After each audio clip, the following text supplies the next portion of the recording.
think that this toboggan ride at the Big Banana is the most fun you can have at Coffs Harbour. Well, we're going to show you some four-wheel drive spots that will blow your mind. So hang on to your bananas, folks, because coming up in this DVD, we've got heaps more mud, water, ruts, rocks, winching, and Ruthie, then you can poke a stick at. So stick around.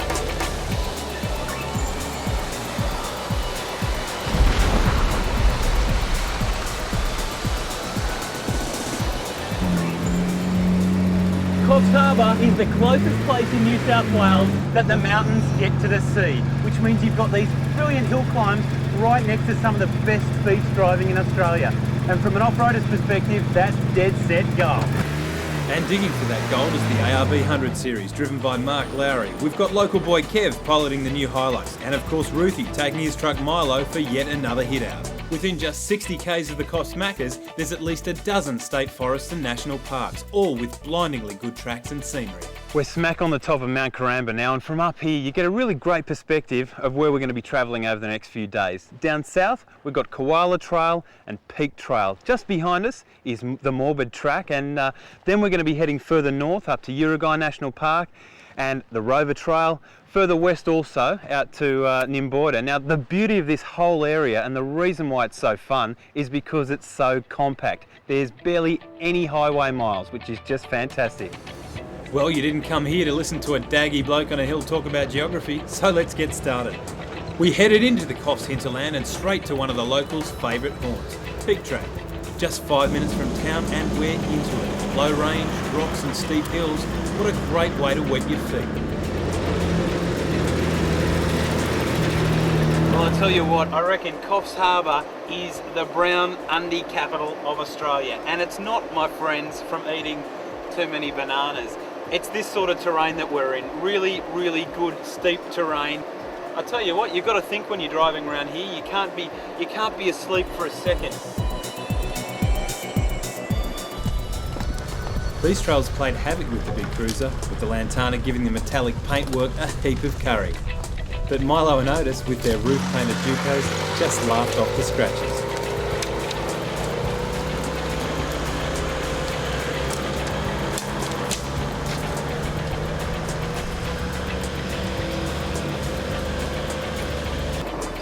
We're scooting up the Peak Track here at the moment.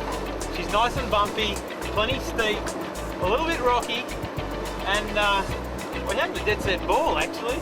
Got the Hilux up there in front. It's got a rear locker, so rear ARB air locker, so we'll see how that goes. But oh, this is such pretty country around here. It's you get up the top of these hills, you're looking over hinterland, you're looking out over the ocean. It's a really special sort of a place. Specially designed to test out your tyres and your truck.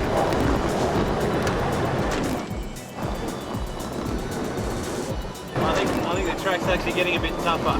Here we go, he's spinning a few wheels, so am I. I'll just pop the rear locker in there. Looks like no forward action there. Kevin's just going to have another quick go at it.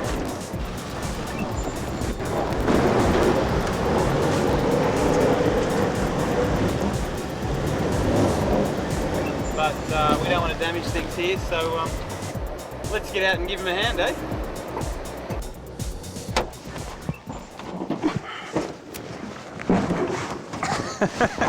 How heavy is this recovery gear? Rightio. Ordinarily, we would winch the Hilux up because it's got a winch hanging off the front, a nice Magnum winch. But in this case, we're going to show you a little technique just in case you don't have a winch hanging off the front of your vehicle. What it's called slingshot winching. And we're going to have Otis actually tow that vehicle up the hill. Let's have a crack. Steep country around here. Well, first things first. We're going to get our recovery gear out. We're going to wrap our tree trunk protector around this big healthy tree right here. And hooking up that tree trunk protector, we're going to use a bow shackle, a rated bow shackle mind you, fully stamped and everything. And we're running our winch cable up around the snatch block connected to that bow shackle and down to the Hilux. So it's going Suzuki, tree, then Hilux. Pretty simple.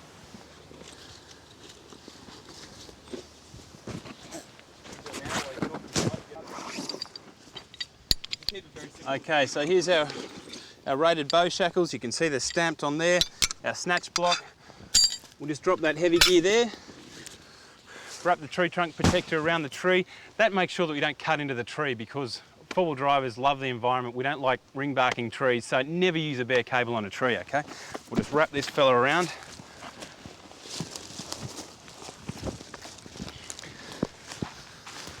Hopefully she'll be big enough. Perfect. Okay, so we'll get rid of the twist in here. So you put the D-shackle on here, but we won't tie it off right yet, because the way these suckers work is that they split open, allowing the cable to come in here. So they're all greased and everything, fully rated. This was things rated at 7,000 kilo. Make sure you know that your four-wheel drive gear is safe, because you know, there's some hairy hills around there. Basically, your life can depend on how good this recovery gear is. Yeah. Okay, while Ruthie's dragging that up the hill, one thing that we need to mention is that we've got to use 2 cable dampeners in this one, because we've got a double line pull. One line coming up the hill and one heading back down to the Hilux.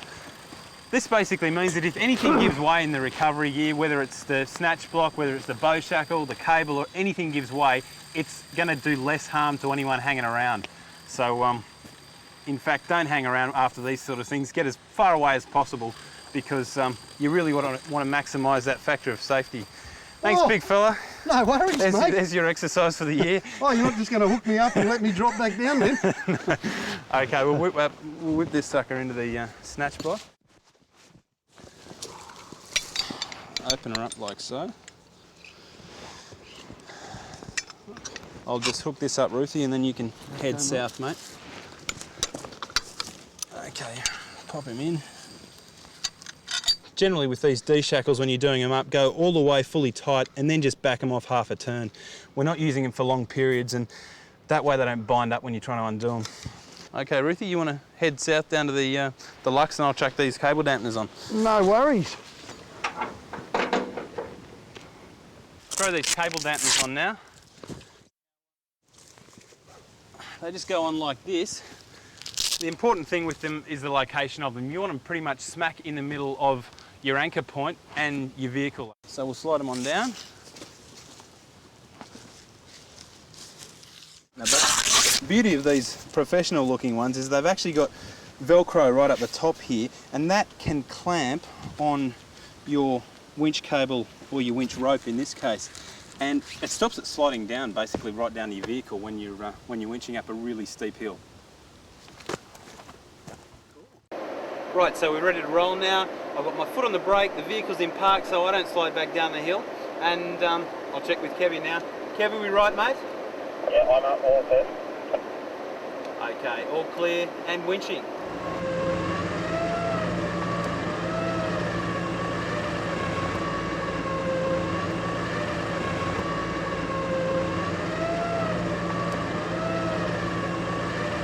Sweet, dragging him up the hill like a legend.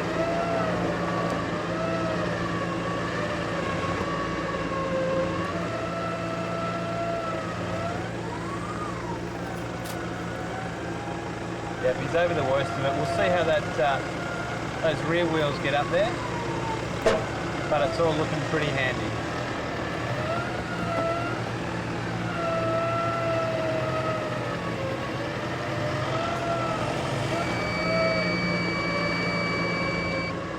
Okay, he's clear. Well, there you have it, folks. Slingshot winching. Pretty simple, but just make sure you take it easy and emphasise the safety whenever you're doing this sort of stuff. Keep the people out of the way, all the spectators, way off the side of the track. So, Kev, what do you reckon about this next part, mate? Looking good, Pat. Looking good? Looking good, mate. Sweet. I'll unhook her and we'll attack it, mate. Sounds good. Beauty.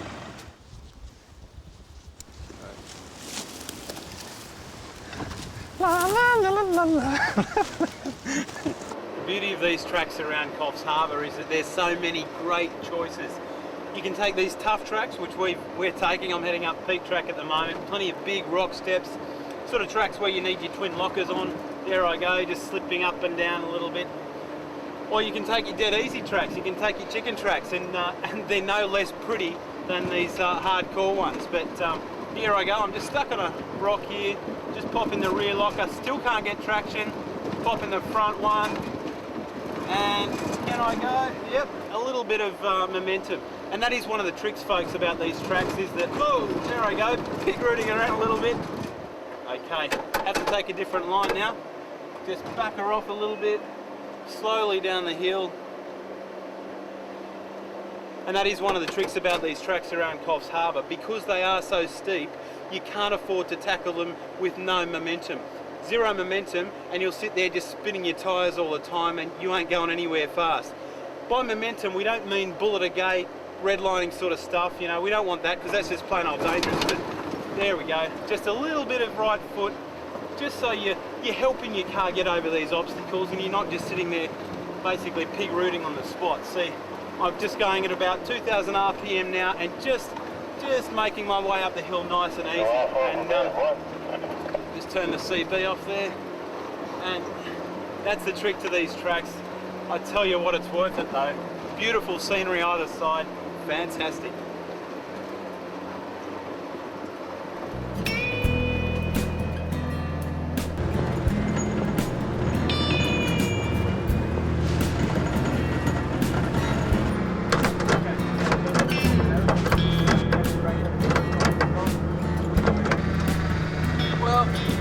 In a little bit of a pickle here.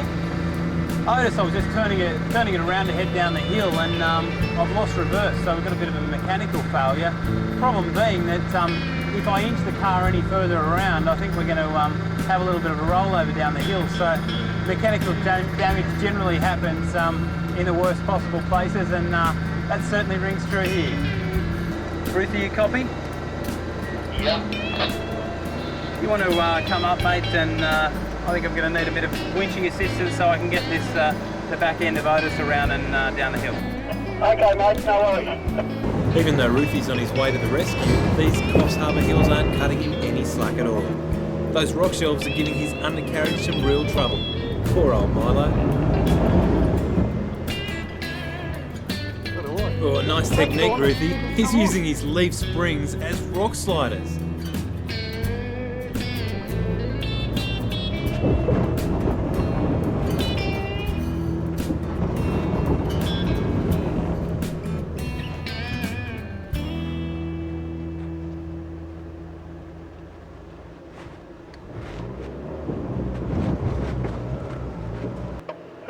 How about from this angle here, Pat? We can sit up between the trees. Did he? Well, let's hook her up. Hey mate, you're perched up here, aren't you? I am, mate. I can't help you out with this recovery though, because my concern is if I jump out, she's going to go over. She's right on the edge. I can see that. So yeah. we've got the boys sitting on the back there. Lucky boys. Okay. There's a bit of a counterweight, and what's the problem anyway? What stopped you? well, she just won't shift into reverse for me. I was having a problem down the bottom of the hill, but it was then I tried a few times and then she'd slot in, but it's not doing it now at all? no, the auto just doesn't want to hit reverse. So what are we going to do? Try and winch back? I think if we winch the tail up and just sort of drag the back end around, then yep. At least you won't roll over. Yeah, that's it. Yeah. Well, that'll be a start, won't it? Absolutely. All right then, we'll do that. Beauty. Thank God for Ruthie.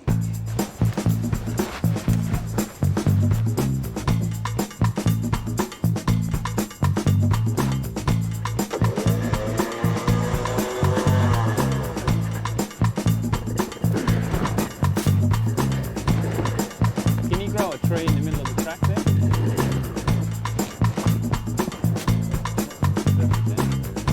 Gearbox thing? Yeah, it could be the cable shifter, it could be the, I don't know, yeah. Must be nearly time for a beer.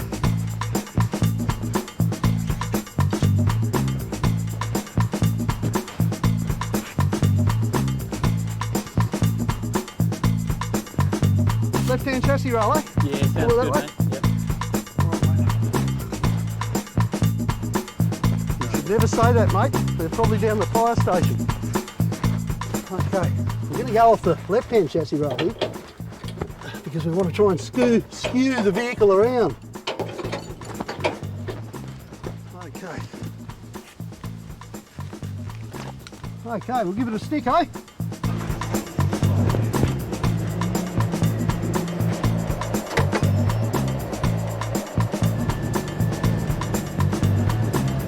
There we go.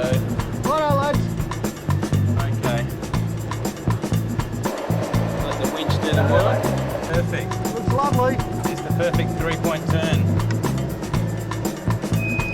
right there. Righto, mate, that's probably right, eh? Beauty. Thanks, mate. Too easy. Can you lock your brakes on? I'll just knock the tension off this.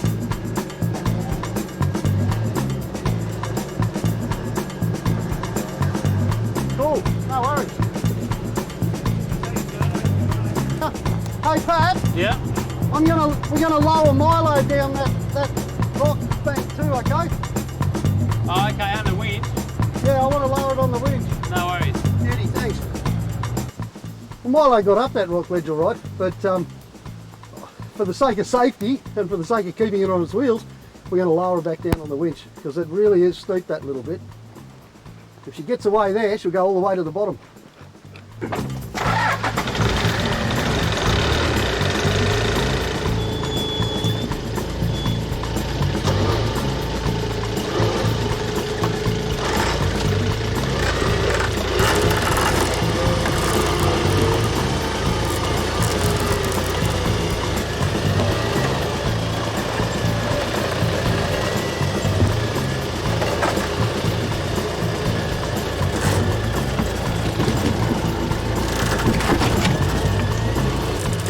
I don't know how it got up there, that's awesome.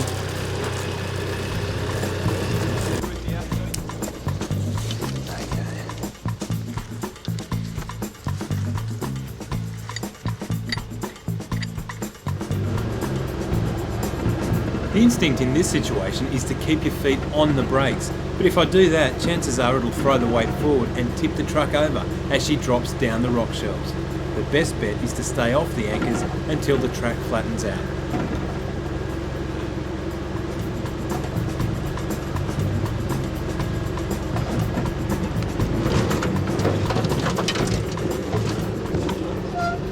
Turns out Otis's transmission problem wasn't anything the credit card couldn't fix.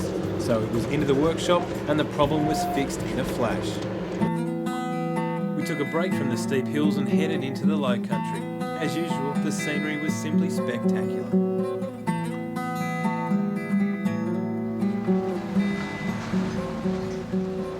Well, where else can you do this? I've just spoken to Kev, who's guiding us through this Coffs Harbour hinterland, and he's just told us that we're about to do a drive about 900 metres, he reckons, so almost a kilometre up a riverbed through a nice flowing river. So this is really special country around here. It blows you away. Around every corner there's a better track, a more pretty bit of rainforest. It's just a real little slice of Aussie heaven, I reckon.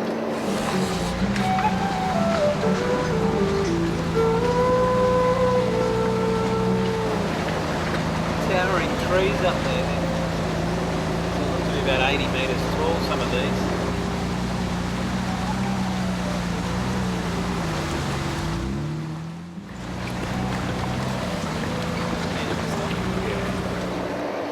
And still we're driving up the creek. It's not too deep at all. It's pretty simple old drive, but you certainly couldn't do it in a two-wheel drive vehicle.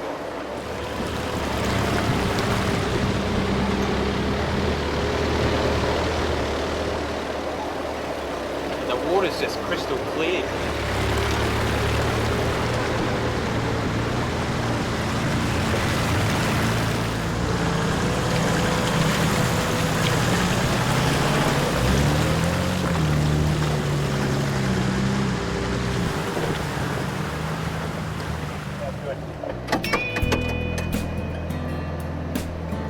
Crystal clear water is actually a real hazard for forbies. You think you can see the bottom, but then you just keep on going down and down and down.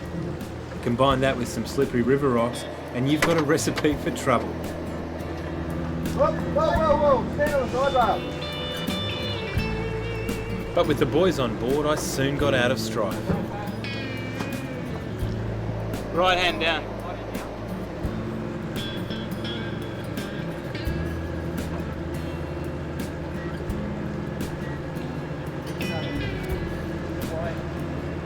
You got it. That's it.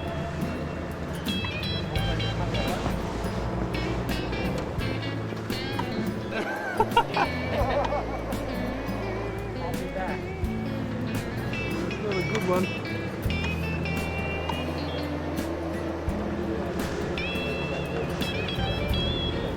Yeah, you got no option. Yeah.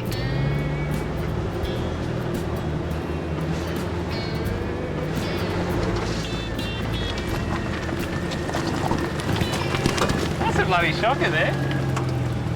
That water is so clean and clear and fresh, and it looks so shallow, and it's about 3 times as deep as you think it is. It's yeah. Talk about a trap for young players. I've sunk a Range Rover in creeks around here like this, so it cost about 12 grand in engine damage. So we're trying not to do it again.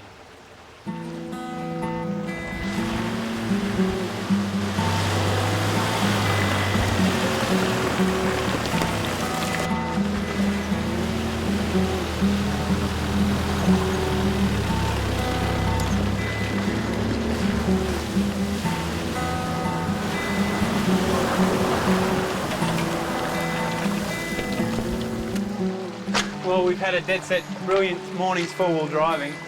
We've landed at a little spot called Frontage Creek, and it's around about lunchtime, so I'd love to stay and chat, but I've got to grab a banger.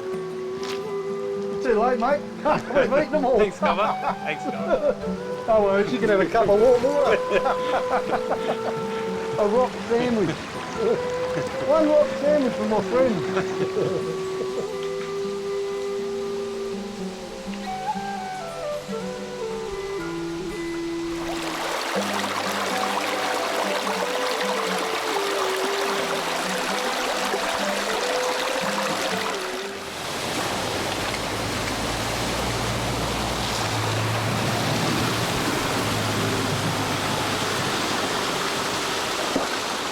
Interesting thing about driving lights is that water is actually their natural enemy. They don't like it. Reason being is that when you've got a driving light, it heats up with that globe. And what happens is that heat, as soon as it hits the water, all the air inside there contracts. So what it wants to do is suck in water. And with your average driving light, that's going to kill it, okay? These lights are a little bit different, and there's about 3 on the market that are submersible lights. These ones here are called the IPF Extreme Sports. The way they do it is they've got a little membrane in there that actually lets the air go in, but not the water. So they can expand and contract very nicely, but they don't let the water in. So you save yourself about $300 or $400 on a set of driving lights. And the good thing about them is they don't cost a whole heap more than your garden variety IPFs.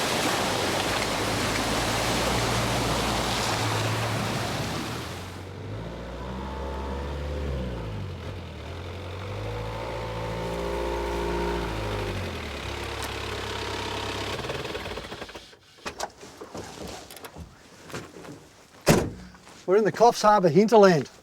We're only a couple of minutes from the highway and the beach and the coast and everything else. And yet up here in the hills is some of the best four-wheel driving in Australia. We're about to go and do the Rover Trail. We've got some terrific activities planned, and the scenery's not too bad either.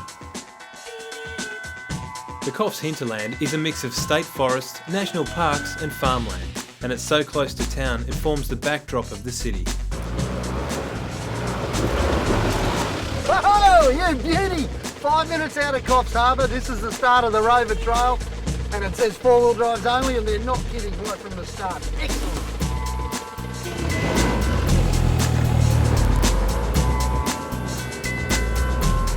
Cutting up through some pretty heavily timbered country, and like all big timber country, it's got lots of erosion dips, whoop-de-doos. It's terrific stuff, it really is. It's only sort of easy to medium sort of four-wheel driving, certainly when it's dry. But you know, when you've got these big bumps like this is where you really need a little bit of clearance, some big tyres maybe. This is your excuse. It's a lot safer if you've got that. Fantastic views from up here too. A little bit of altitude, you can see forever. It's fantastic.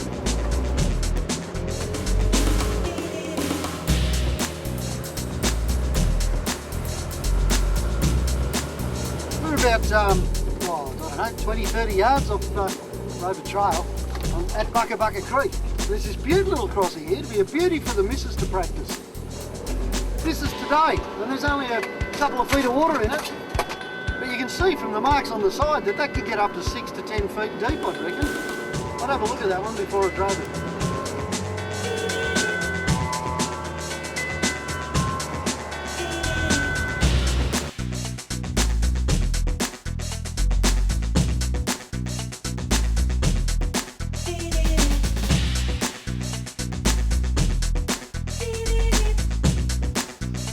If you'd come to Coffs Harbour in a car, you'd miss out on the best parts of it. You really would. You need a four-wheel drive to get out and see the state forests and the views and the trees. It's just magnificent. And it's all free. There's no gates, there's no fences, there's the occasional logging truck, that's about it. Look at this for a place to have lunch. It's got to beat a crowded cafe or something. I wish the handbrake and the kids were here on this one. Actually, maybe just the kids.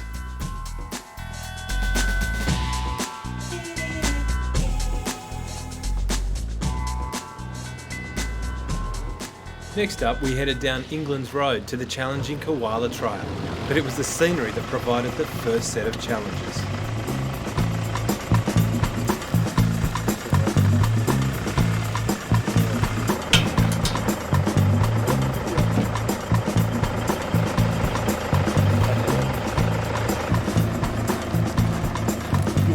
You're out. Run her up there and turn her around.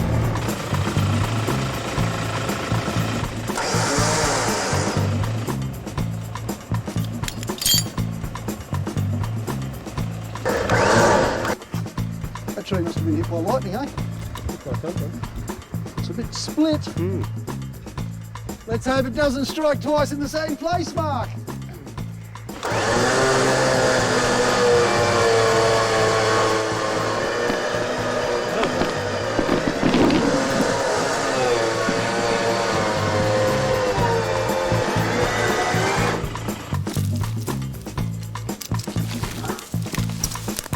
Oh, gee, this reminds me of my convict ancestors, I tell you.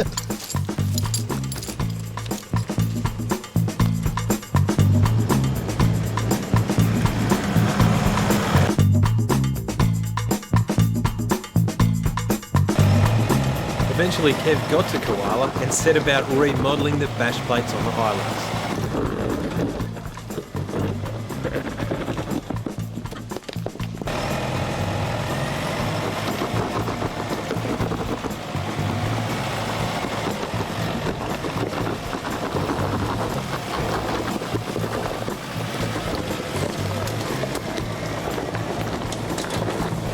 This is pretty extreme stuff, but with a bit of lift, some good rubber and plenty of steel protection equipment, the Lux was on its way.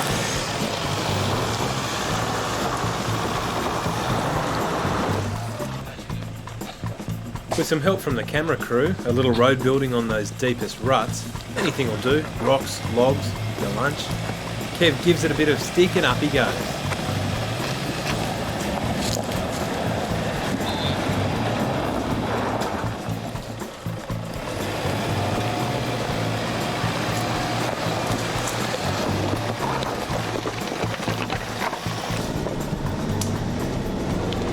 Well, Kev got that truck up Koala, only to find another fallen tree right at the top. Time to take in the scenery.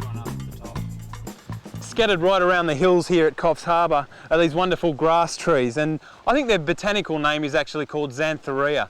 Sounds a little bit like a disease that Ruthie picked up in the high country actually, but interesting thing about these grass trees are that they grow so slowly, just half a centimetre every year, which means that a big fella like this is over 800 years old. Just goes to show, I suppose, that the bush around here is alive and well. Starting to sound a little bit like Jamie Jury, I think. Naturally, having gotten up the Koala Trail in the blazing daylight, we headed out that night under spotties. Good fun drive too.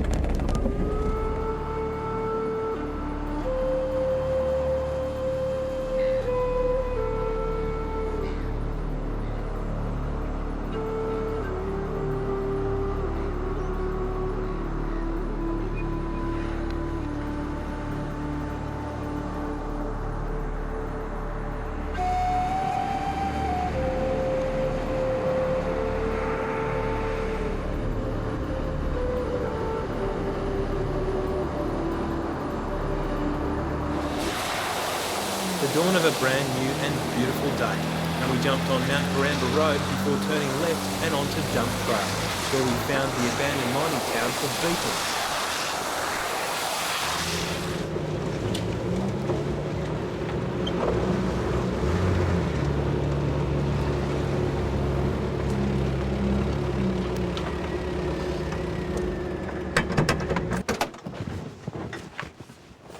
Have a look. Absolutely, mate. They tell me there's a dark, mysterious, deep hole down here. Geez, this is pretty pristine down here, isn't it, Ruthie? It's beautiful, isn't it, Pat? But you know, this is Beacon, and this is an old gold mining town. Oh, yeah. And 100 years ago, there were more people living and working here than there were in Coffs Harbour, which I reckon pretty much proves that the enviro-Nazis don't know what they're on about. Look at this. I mean, this place would have been turned upside down. You can see just looking around.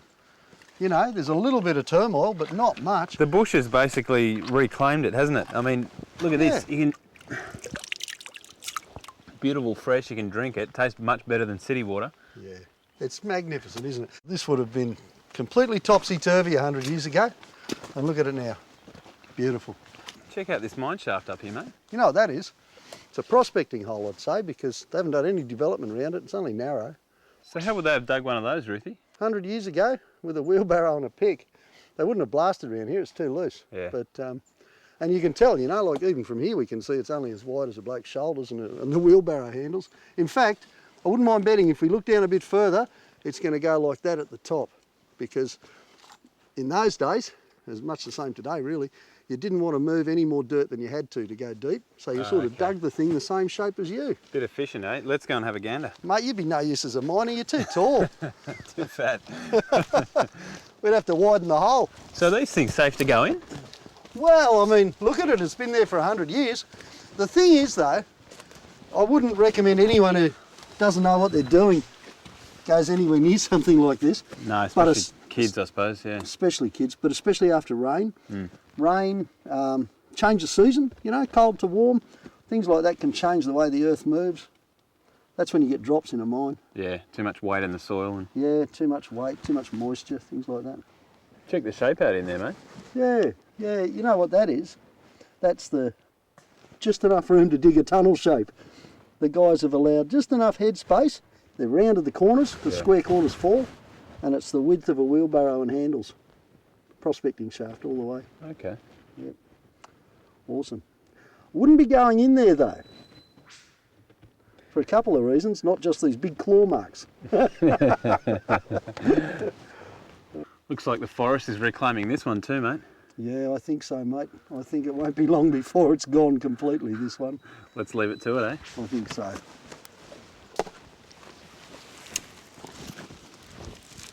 Geez, it's hard to imagine, Ruthie, isn't it, that this was once a thriving town.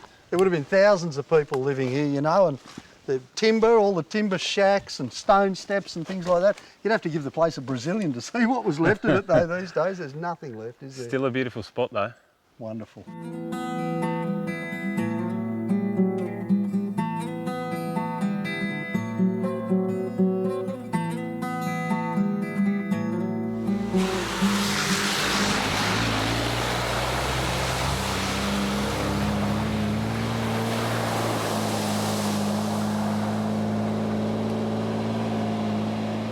We've had another awesome day's driving today, and now we're on our way to the Wild Cattle Creek State Forest. We're going to try and find a nice little campsite by the river, and Ruthie tells us he's going to cook up a storm. Sounds bloody dangerous to me. Well, here we are at the Cod Hole on the Nimboida River. We've pulled in late as per normal. Done some big dirty miles today. It's been terrific. Now, it's time to cook something very Coffs Harbour-ish. So, I mean, Pat asked me a few weeks ago, he said, can you do something with bananas? And I said, yes, but not in front of the camera. So what we figured, or what we've done, is we've sort of made something here, and it's very simple. It's very, very simple. Just follow this. I've got Pat on the thread here. This is great. That's not the one off the ground, is it, Pat? Mate, we don't talk about that. That's all right. All right, okay. What are you calling this, Ruthie? What are you calling it, mate? Well, it's got to have a sort of a Lebanese name, I reckon, because it's a kebab. So, and it's got bananas in. What do you reckon, mate? I mean, nana maskura. No, can we call it a nana maskura? Oh, I think so, mate. Nana maskuri. That sounds good. Nana That sounds maskuri. good. It's even got a few beard hairs in it too by now, so that'll be spot on. It's very simple. We've used kebab sticks. Now, kebabs are always good to cook on a barbecue. You can use anything on a kebab. In this case, we've used strips of bacon, interspiced with banana and with chicken, okay? All stuff you can buy in the supermarket really quickly, except the bananas. We picked those up on the way through. Now, that's what Pat's doing. He's made up the nana maskura. In this pot, we've cooked some rice. Now, the best way to cook rice when you're in the bush is to put the rice in the pan, put your hand on top of it, and put the water in until it covers your fingers. That'll give you roughly the amount of water that it's going to boil up into the rice, and then you won't have to worry about straining it. You can just dole it out. If it's too hard, put a bit more water in. No one's going to notice, especially after a few beers. Now, what makes the nana maskura, I like that name, that's a beauty. Not bad. What makes the nana maskura taste great is the sauce. The sauce is a bit of an adventure. I love sauces. This one, mostly, it's crunchy peanut butter with a couple of big dollops of apricot jam and a whole bottle of sweet chilli sauce. Now, on top of that, some ground black pepper, quite a bit, and of course the best part of my old mate, the VB stubby. Now, beer is always an option when you're cooking. The option is whether to drink it or to put it in the food. Personally, I like to do both, but that's just me. We'll just give this sauce a bit of a stir while we're going here. I don't know anyone else, I mean, I know Kev's twigged to it, a lot of other people have too. These little $25 cylinder butane stoves are just excellent. They're fantastic, aren't they? Look at that. I think that sauce is going to be quite lumpy. It'll be spot on. If you're in the bush and you need to make a quick sauce and you haven't got anything else, sweet chilli sauce, peanut butter, bung it on anything, tastes great. Even nana maskura, in the kebab sense, of course. Okay, there's some that we've already cooked. They're looking all right. I can see everyone's getting a bit hungry around here, so... You want me to turn these, mate? We don't want any salmonella. I wouldn't trust you. On the nana maskura. The whole trick to cooking chicken is to make sure that it's white all the way through. In this case, you know, we can eat our banana raw, you get away with bacon on the halfway side. Chicken's got to be cooked all the way through. So that's our hot point in this particular issue. You'll note we're using the old gas rings, the old cheap gas rings. If you've been reading Four Wheel Drive Monthly for a while, you'll have seen these for years and years. Best value cooking gear we've ever had. They're looking good. I think nana maskuri's hot to trot, mate. What do you reckon? Okay, fellas, let's get a banana up here. Come on, guys, come in. You can have a go at this. Now, how much rice would you like, Mark? Heaps, mate. One lump or two? Now, if you see any hairs in there, it's not me, it's Nana. Man, I'm used to the hair. You all right? You do the kebabs and sauce, mate. I'll do the Good on doner. you, mate. Big ricey. And have you noticed that baby flavour to it? Sauce is great. Yes, not bad. That is so good. Serious. Yes. Oh, there you go. Where are we? Cod Oil Creek or something? No, Cod hole. The cod hole. Cod Hole. We're at the Cod Hole. We've made something new invention, nana maskura kebab. And so far the reaction is pretty good, but then the guys want to get paid next week. When I was a child, we didn't eat. It's always good to arrive at a campsite at night and wake up to some specky scenery the next morning. Here we watch the fast-flowing Nimboida River charge on through, and you can see why it's a popular spot for fishers and rafters.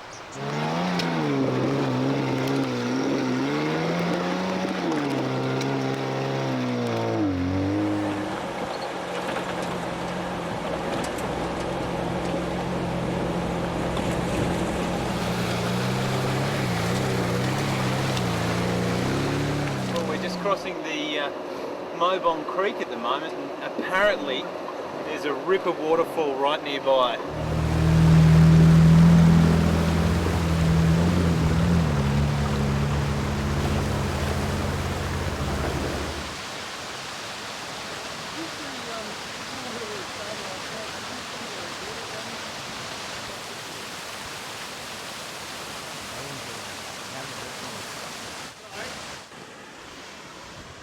What a top spot, eh? I thought that was the waterfall, but I've got a feeling it might be over here. It's true. Let's check it out. This is great. Oh dear. She's a long way down. And not too many places to land a hang glider here. No. Look at this.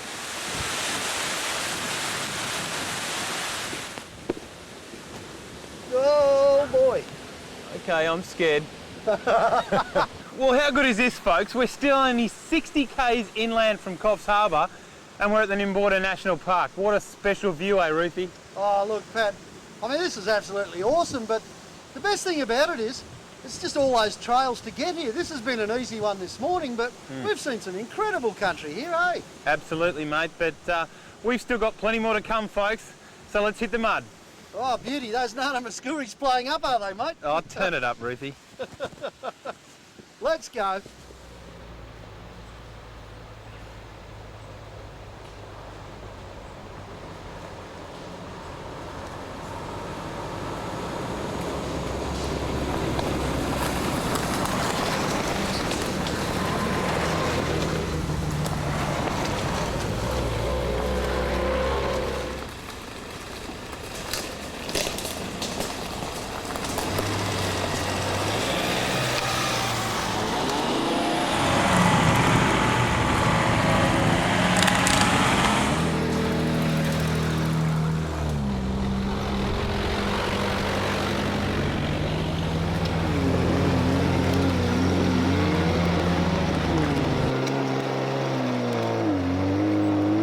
The thing about these tracks around the Nimborda River is that they're all fairly simple. So if you just want to take your family for a quick spin out into the bush or even camp for a few weeks, this is a really top spot. Tracks are nice and simple, won't freak out the missus.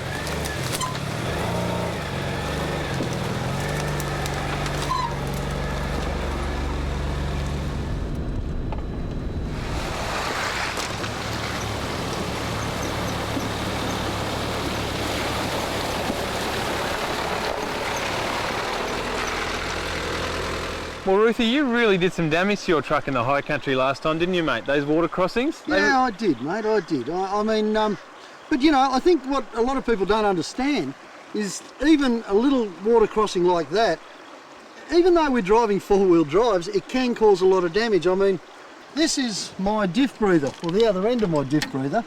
It's a very simple one, and it's not necessarily the best one you can get. This rubber hose goes to the conventional diff breather that sits right on top of the banjo. Now, both your diffs have got these.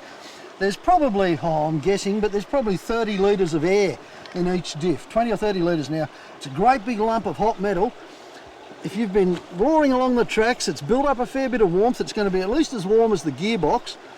You hit that cold water, the water slashes over the top, it sucks in through the breather that just sits literally on top of the banjo. Next thing you know, you got water in the diff.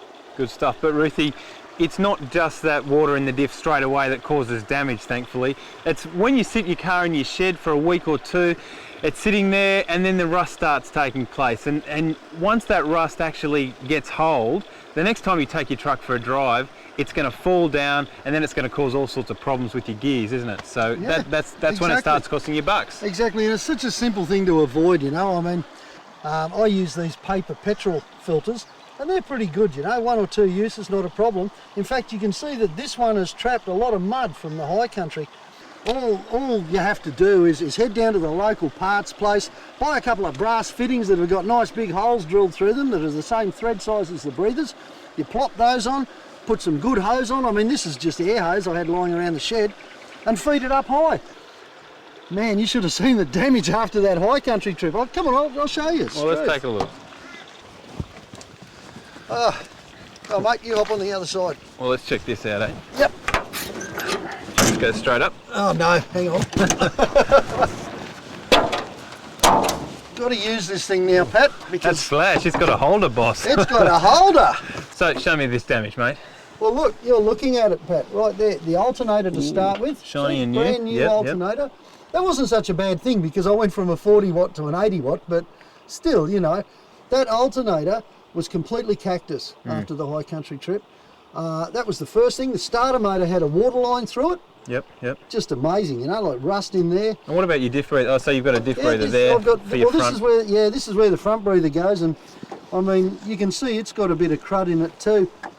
It's really good having the clear hose and the clear filter because you can see when they're starting to block up. Yeah. And as you know, when they block up, I mean, if the diff can't breathe. Basically, it amounts to keep moving, keep it protected, and don't do it unless you have to. Turn it up, Ruthie. Mate, I think I've got a different answer to Ruthie. Fit 44-inch tyres, my friends. That is the answer to all your problems. Jack your car up as high as possible, and then the water's way down there. Yes, and you've seen what happens to people who do that, haven't you? You know, they just find deeper holes to go through. Won't make much difference in the end, will it? Let's go and find some, mate. Good on you, mate. Let's go. I love this old truck. Glad you do, mate. If you love the Nimboida area for its scenery, then you'll love the Orara East State Forest for its tracks. Just jump off the Poparaparan Creek Road and onto Morbid Trail and you're into it. This is gold. This is gold. This track that we're bouncing along at the moment is not dissimilar to a lot of the stuff around the Creb track up at Cape York. It's a power line track as well. It's fairly steep and a little bit rocky and a whole lot of fun.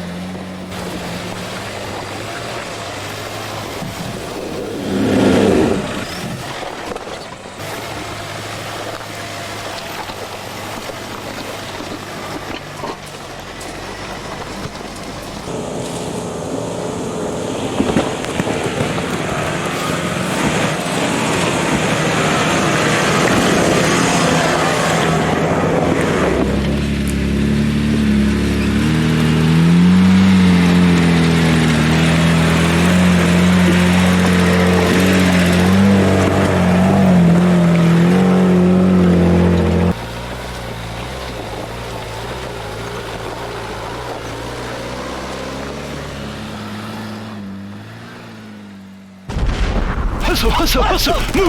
Move, soldier, move! This looks tough, Pat. The locals call this commando track. I can see why. There's some big ruts up there, big dirty ruts. Sure is, John, but I can smell VC. That's not VC, Pat. That's VB from last night. Okay. Okay. You know what, John? The locals think we can't make it up there. Pat, with that hat on, you ain't gonna make it nowhere outside the Melbourne Cup. Come on, Pambo, let's do it. Let's launch the air locker offensive. We're in.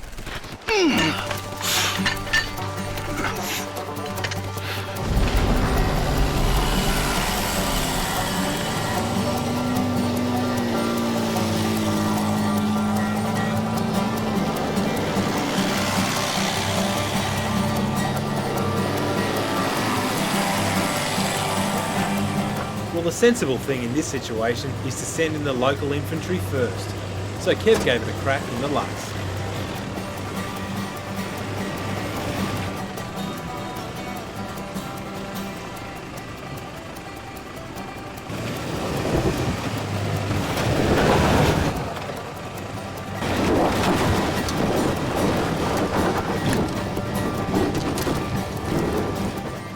Okay, I'm approaching this obstacle up here on commando and I'm in low range, first gear, but I'm driving an auto, so the car's basically driving itself. I'm running 35 by 15.5 inch Mickey Thompson claws and I don't have any lockers engaged at the moment. We'll wait and see until we need them, okay? Well, I need them now, okay. Pop in the rear locker now. Yep, made it a bit further up the track. Let's see how we go here. Coming up to a nice big log step. This is where, not a log step, sorry, a rock step. This is where Kevy got hung up. Yep. Now I'll try the front locker. Let's see how we go. Just climbs up gently. I'll just back it off there because I'm in a little bit of a hole. As we said before on the other track, it's all about momentum on these tracks, not full-on ball-tearing sort of momentum, but just a gentle, consistent run up there. I've dropped the tyre pressure, so I'm just clawing my way up the hill and having a bloody awesome time. That was fun. Airlockers off, as soon as you don't need them.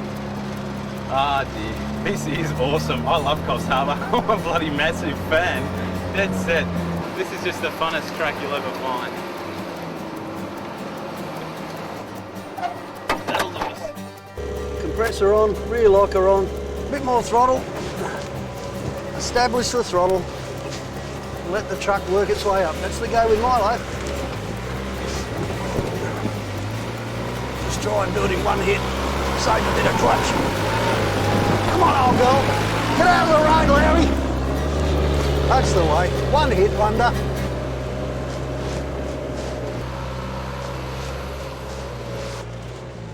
She's too good, this truck. Fair dinkum.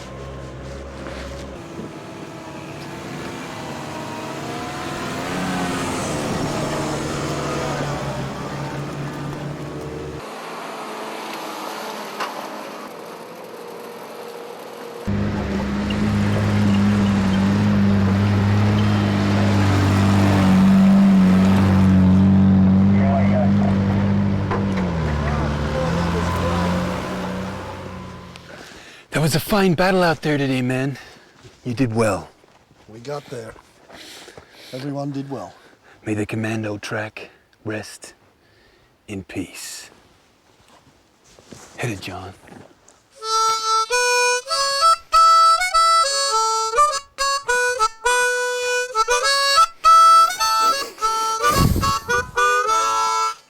Spot the local.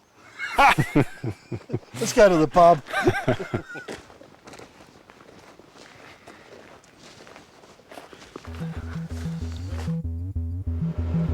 Well, we got through Commando a bit too easily, so it was time for the locals to test us out. We headed north to the Wedding Bell State Forest to Powerline's track, which is just off Spur Road.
Well, Ruthie, the locals thought they had us with that Commando track, mate. But this one looks a little bit tougher. Mate, this is quite an awesome track, isn't it? With a bit of water on it. I don't think anyone's driven it in a while. Have you seen this? Yeah, mate, I think they've thrown us the piece de resistance. We've got, what do we got? We got black mud, we got clay, we got There's a little bit of rock that's moving around all the place, and we've got this little spot over here where someone's obviously come a cropper and come backwards down the hill. Yeah, there's a diff mark all the way down there. So they haven't even got a third of the way up and they've come back down. No, this is looking like a toughie, mate. I think we're back into brown undie territory. What do you reckon? Well, I don't know. Are you going to give it a go? Mate, we can't let the OTs... What's this wee stuff like, man? I mean, you know, look, yeah, all right. Well, you give it a go, eh? And I'll watch. I reckon. Okay, I like Milo. Well, sort of the shape it is now. Rightio, let's go. Have fun, mate.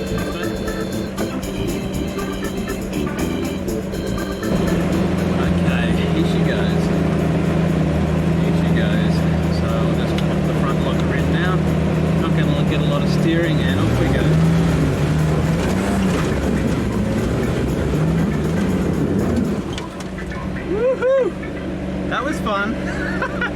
sphincter.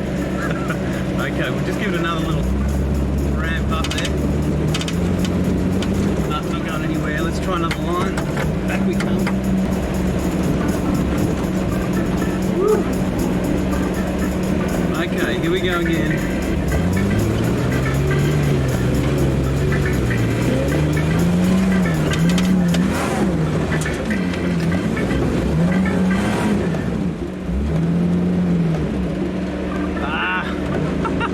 Billy, that was a better effort. Okay, slowing down. These Coffs Harbour guys aren't kidding. This is a tough one. We tried right, we tried left. One leaves the middle.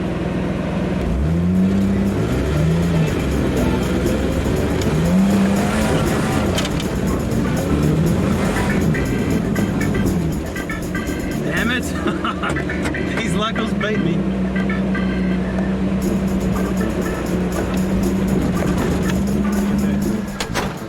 Well, I was bouncing all over the track there, so I'm going to drop the valves out of the tyres. This thing's got bead locks, so it should hold the beads on there, and I suppose that's my last chance of traction up this damn hill. It's beaten me so far. Big push. Won't even get up there, will it? No, mate, no, mate. Not yet, though. No, one last chance. And then I can clear the way and I can put Milo up there, eh?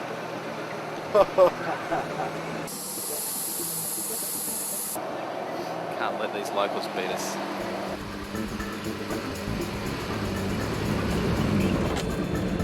No. No, that's how you break stuff.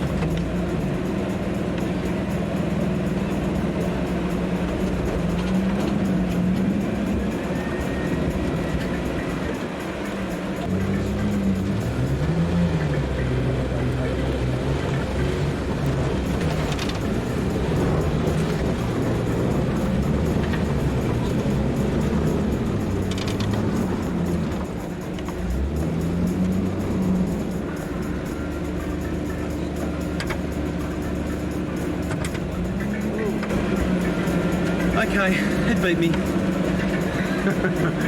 I will retreat. Fun trying though.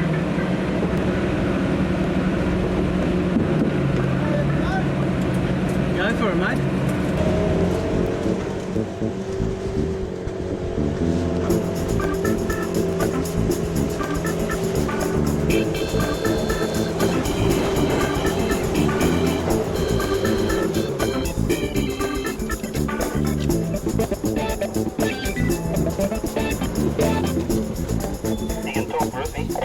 Yeah, I would if my sphincter muscle wasn't so tight. Okay, I'll have another go here. Milo's got a slightly longer wheelbase. There's just a chance if we... Whoop, no, there she goes. Pardon the swear words.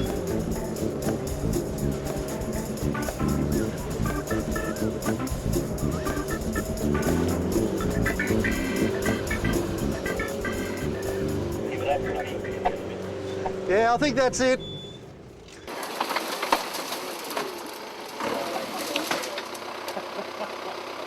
I think I'm a bit stuck. There's a big hole here on the side of the track. Oh, that's tough. That really is. I thought the wheelbase might give me a little edge there, but the only edge it was going to give me was straight off the edge by the look of things. That's a good effort. Now I've got to rip you back onto the bloody track, mate. I thought Milo was on a roof that time, I did. It was close, mate. She got a leg up, and Yeah. Yeah, it felt like it. I had a couple of legs up over here too, just quietly. All right. Okay. I'm just going to try and go forward a little bit, see if I can get back on the track. I don't know if it's going to happen.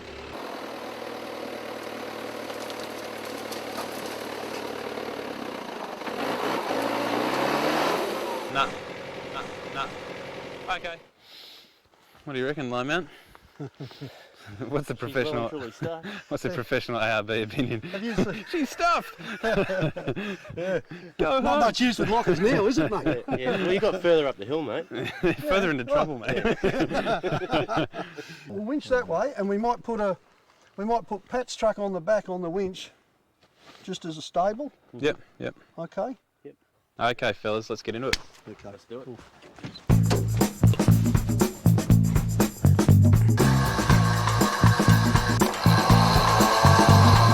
Metres forward would be really nice. It'll be on all four wheels then. No great abyss on the side.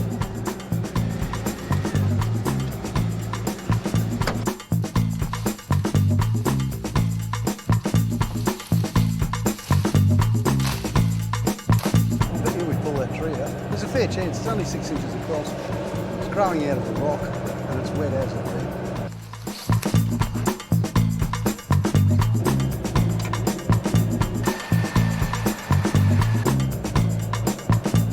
Just leave a bit of slack in that one. Yeah, okay. Just leave a bit of slack in it and then, because it'll tighten up if she starts to slide over there and Yeah. excellente. Righto, winching clip. Lay out a bit, Pat. There she goes, she's doing all right. Yeah, look. Little right hand down, Ruthie. Let the cable take up. What's that I can smell?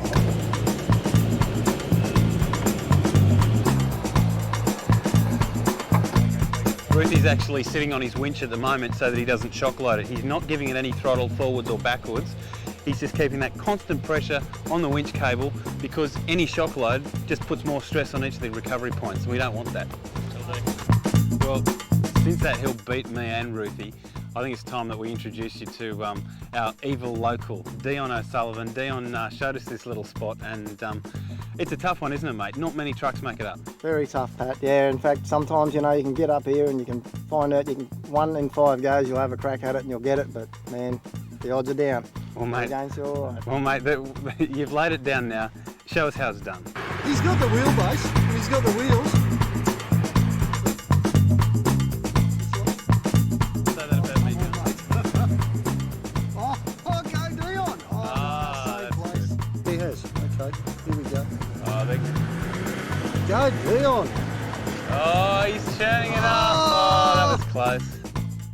All right. He's got okay. those big Let's see what fat he does. tyres. Third time lucky. Going the Oh, left yeah, hand he's line. on the left lane. Oh, he's going to do He's it. done it.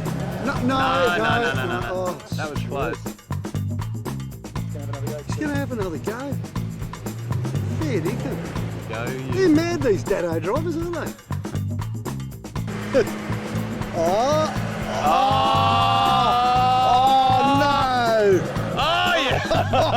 Well, he got further than us, didn't he? Shh, don't tell him. He did, you know. I think so. It's a hard Parts of Nissan are cascading down the hill.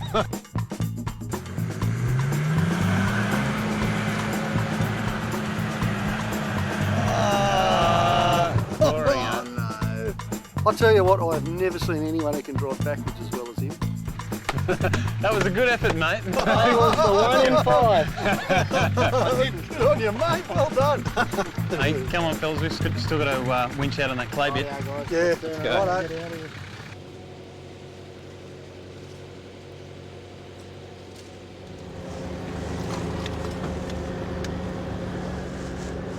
So that slope that we slid down on the way in here, we're winching all the trucks out now because none of them could drive it. It's like an ice skating rink out there.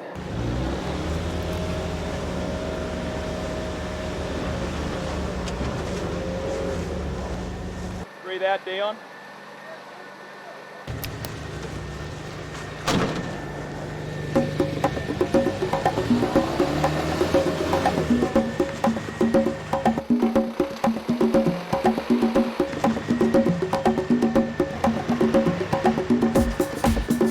We need winching gear. Is this the only way out? Yeah, So everyone's going to be winching out. yeah. You got a tree trunk protector? Oh, yeah. I saw That one. felt good. I saw the flash go, and usually that means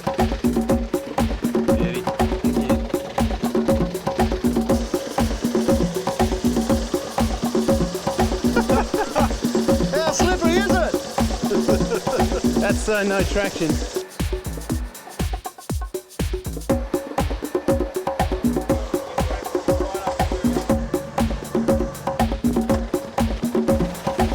All clear? Okay, clear winching. Oh,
Just 40 k's north of Coffs, we chucked a right and headed east into the Uruguay National Park. Some of the roads are suitable for two-wheel drives, but then again, thankfully, some of them aren't.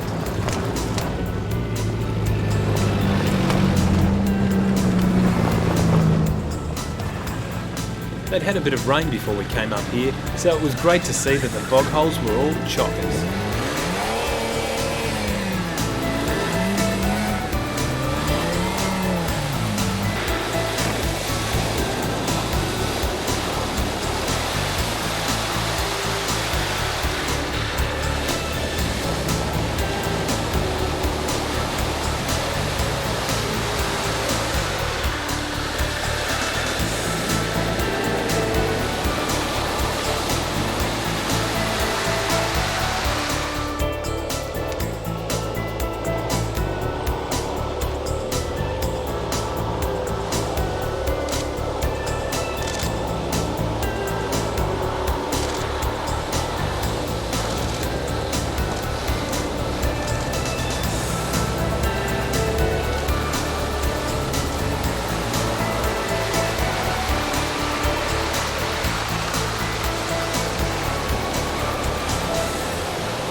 One of the local trucks has got bogged. We scooted right through here, but a few little tricks to this recovery. This vehicle doesn't actually have any front recovery points, so it would be unsafe to drag that vehicle out forwards, basically because never attach a snatch strap to a bull bar. It's just not safe. So we're going to snatch him out backwards. But first of all, a little bit of off-road etiquette. Let's always use the bogged person's straps. We don't want to get our own straps dirty, so let's hook in, eh? Okay, so I'm just driving my truck around so I can use my rear recovery point and snatch him out of trouble.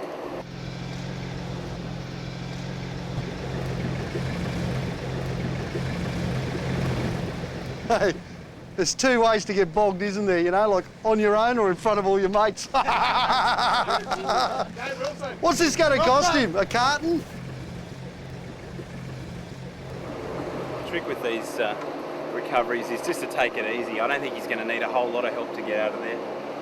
He's running fairly bald tyres there, so just needs a little bit of a tug from the old Otis to get him back.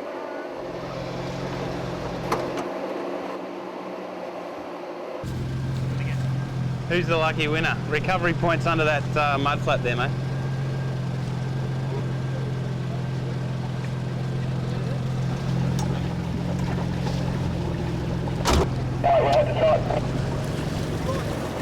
Okay, I'm just popping the lockers on, just taking her up nice and slowly, and just dragging her down backwards.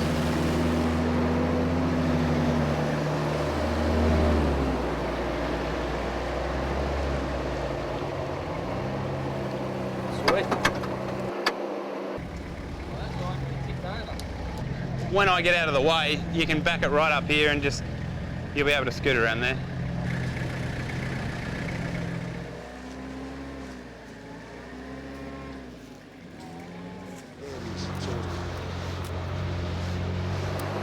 Old mate had a few problems there, so let's show him how it's done.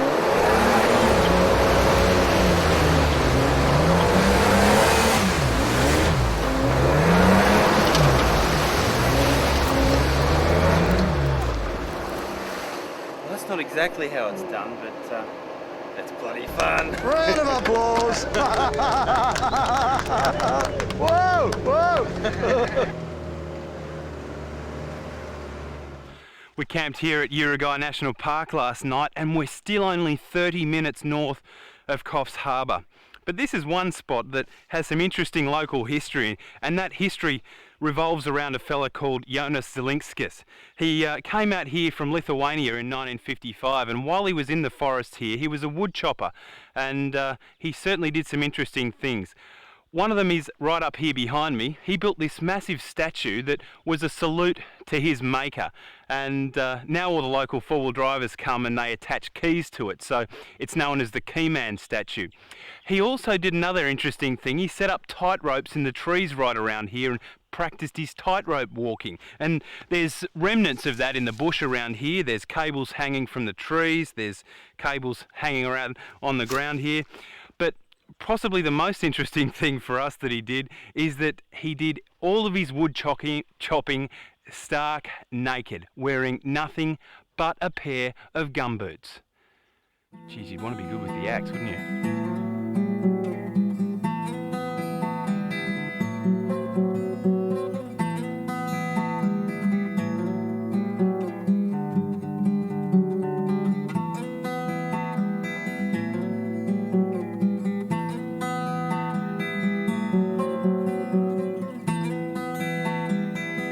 You know, Pat, I don't reckon they made a decent Toyota after about 1983, but this Hilux, you know, it might look like a bit of a sook truck before it was barred out for sure, but it's done the job, hasn't it? It has, mate. I mean, ARB, they've chucked, $8 grand worth of gear on this thing. It's got the full front bar, it's got the side steps, and haven't we given it a bit of a caning on this trip? Well, I'll tell you what, it's had heaps, hasn't it? Has it got much to show for it? Oh yeah, there's a few scratches and things. Yeah, there's a little bit. Not I tell you much, what, though. we've ripped some paint off under these side steps. I reckon we would have had some fairly crushed sills going up Koala. I mean, how was that? She just bumped and grinded all the way. Well, mate, I did my drive shaft in on that, and this thing got through. So hey, we're doing all right. We're doing well. It's funny. A lot of people reckon that, you know, they get a standard car, comes straight off the factory line, and it's going to be perfect for them. But that's never the case. I mean, No. you know, how often do manufacturers actually make a vehicle with the little old Aussie four-wheel driver in mind? As good as these things are, they're a big girl's trolley until they've been kitted out a bit. I mean, you know, just first thing I'd stick on one of these is a snorkel, just like this one, because, you know, we all know they suck from right under here, and when they suck, they really, that's it, they implode. Yeah, they kill that engine. But I like the front bar because I reckon, I mean, as you say, it turns it in from being a girl's car looking, you know, I'm sorry Hilux owners, but it looks like a girl's car to start with. But you chuck this bar on and it looks like a man's truck, you know, you hang your winch off it, you hang your driving lights, and while you're doing that, you're picking up a good, my guess is at least 10 degrees off the approach angle of this truck. I like the way it's angled in, I really do. I mean, you know, for the sort of stuff we do, where every now and then you're going to punch off a bit of a rock ledge or punch into the side of a dirt trail or something, this is perfect. This is good angling. In fact, I've been looking at this and thinking I might do something similar to Milo along these lines, just cut them back a bit. But you load one of these suckers up, Ruthie, and it starts to take its toll on the suspension. But this baby, it's funny, you know, watching it cruise up Commandos, Koala, all those tough tracks, you couldn't do it in a stocker, could you? Mate, I don't know what it is, you know. People have this concept that cars come out and they've got the best suspension they can have right from day one. And that's garbage, especially for our sort of work. The one thing I like about the suspension in this, I've driven it and I reckon it's great. It improves it in so many different ways, apart from a bit of extra lift. But the thing about suspension is it's one of those things you enjoy every day. I mean, you go over the bumps in the bottle shop, it feels better. Yeah, that's it. Just do a better job, you know. Hey, Pete, come around the back here and check out what our cameraman, including you, Pete, have put in the back of this truck. It's bloody awful. I don't know how much this stuff weighs, but check this out. It's been like that for the whole trip, folks, even going up these super tough tracks, and it's just carried the load beautifully. I mean, it's leaf springs, Old Man Emu, and just your standard Old Man Emu shocks, and hasn't she ridden beautifully? 40mm lift. Look at this though, even the canopy, I mean, this is starting to sound like a bleat, but it's fair dinkum, isn't it? Even the canopy has done a good job of keeping the dust out.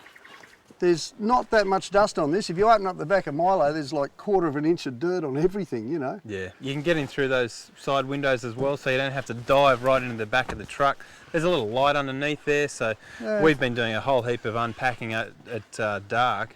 So she's not a bad thing. Yeah, well, it's had 4 guys in, all this gear, all the stuff on the roof, and it rides fantastic. I mean, I'm really impressed with the suspension, actually. I can smell some snags, mate. I think Can it's ya? time for lunch. Let's go, mate. Let's See go. the snags, or it's those Lithuanian backpackers over there.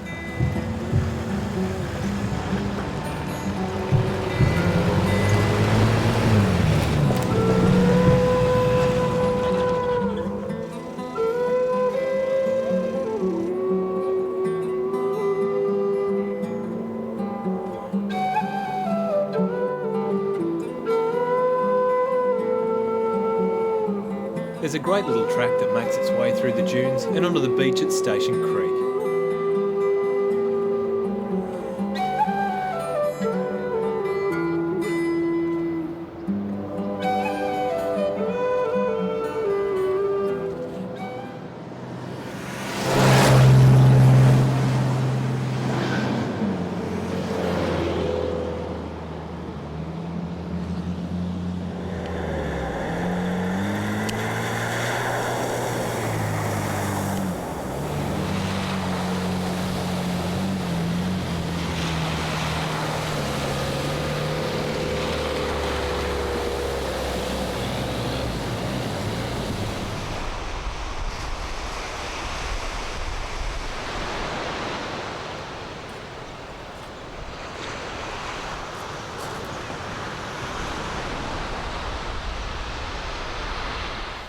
Well, this is the Pebbly Beach campsite, folks, and it is simply gorgeous. Got to be one of the best spots on the east coast of Australia, I reckon.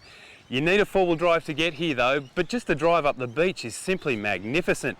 And once you're here, the facilities are 5-star. I'm talking pit dunnies that dead set sparkle. One thing to keep in mind though, I wouldn't suggest that you come here in the middle of the school holidays because this place does have a tendency to get fairly crowded. It's simply that good. I tell you what, the pace on this trip has been fast and furious, and we haven't had a lot of time to show you about some new products that we've taken on this trip. Now, one product that I reckon gets a bit of a bum steer is the humble rear bar. Everyone talks bull bar this, bull bar that, but the rear bar is such a useful accessory. I reckon more people should have them, and they're starting to. Why are they useful? Well, first of all, they're a big lump of steel at the back of your vehicle and they provide buckets of protection, a hell of a lot more than your average bumper bar. It's also got right under here a couple of high lift jack points, so you can stick your jack under there, don't need any silly adapters. They also give you the chance to hold a whole heap of stuff. I mean, this one's got two spares on it. You can also stick a jerry can on there, you can stick a high lift jack on there. But the thing I really like about this one is these secret little clasps down here. This is the big difference about this rear bar and the others on the market is you just grab this little clasp here, whip it out on these little gas struts and out she opens. The missus will not complain, fingers crossed. The other good thing about this rear bar is it's fully integrated into the vehicle. You know, it looks like a piece of standard equipment. So next time you're in the market for some 4-wheel drive accessories, have another look at the old rear bar.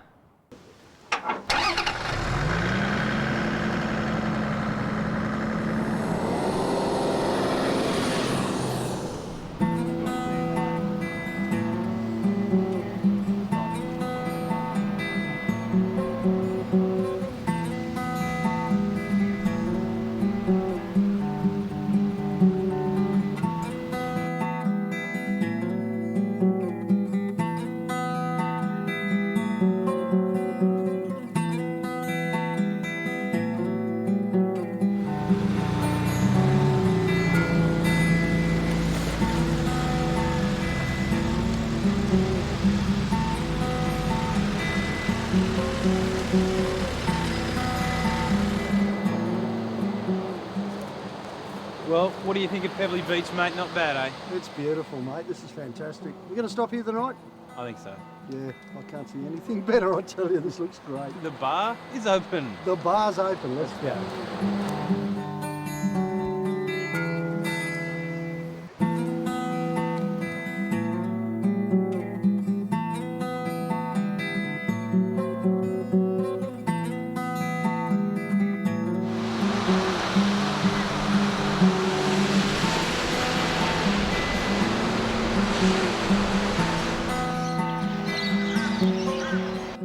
Now there's no need for you guys to sit at home in your undies on your couch watching this DVD and watching us have all the fun. You want to put yourself in the picture, and to do that you're going to need some maps. Those maps, I'm going to go through them one by one now, so get your pen and paper out. Right, we've got Brooklana, Moulton, Dundurban, Red Rock, Coffs Harbour, Moonee Beach, and this Coffs Harbour State Forest map that sort of links everything all together. We've also had some fantastic guides through the Coffs Harbour coastline. I mean, we've had Kev, we've had Deb and Dion. They've really picked the eyes out of some of the best tracks. But if you want to hook into it yourself, grab the latest issues of Australian Four-Wheel Drive Monthly, get yourself some of these maps and get into it.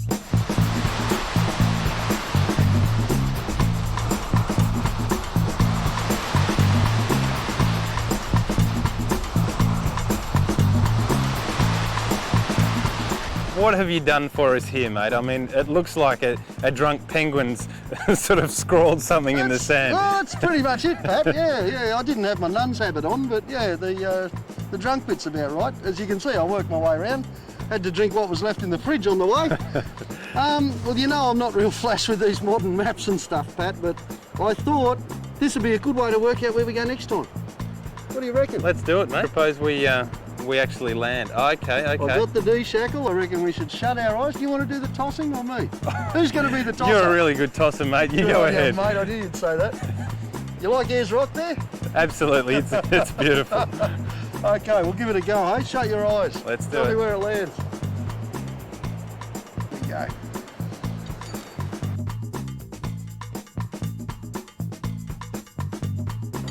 Where have we landed now, mate? The bow shackle has spoken, Pat. Right in the middle of the Simpson Desert. Well, actually, it's on the west side. Oh, that'll make for a good trip. We might finish up at the Birdsville races too, eh? Oh, let's do that. Oh, yeah. Milo and I will be there for sure for that one. See you there, folks. Good stuff. See you, folks. And until next time, keep the shiny side up.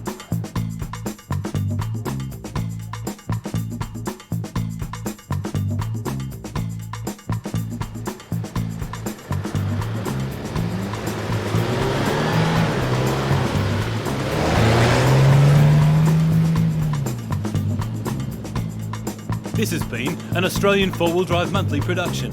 Our thanks to our major sponsors, ARB 4x4 Accessories and Cooper Tyres. You've been listening to a Pat Callanan cheesy voiceover. Thanks for watching.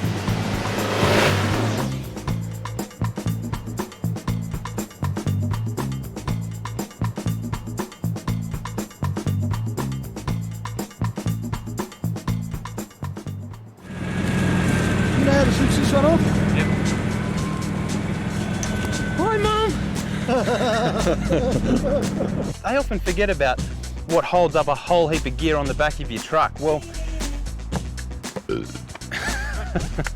Of course, the old miners used to say the worst thing you could do was poo in a bloke's pants.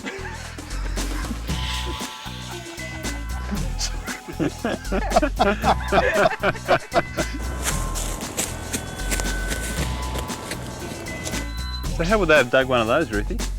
With a shovel and a pick and a wheelbarrow. 3 sticks of jelly, run like that. Split the whole mountain apart. Sorry, mate. TV gold!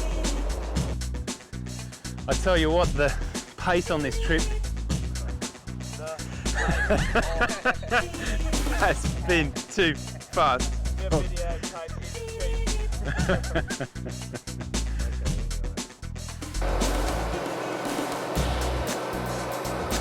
So you call it, okay?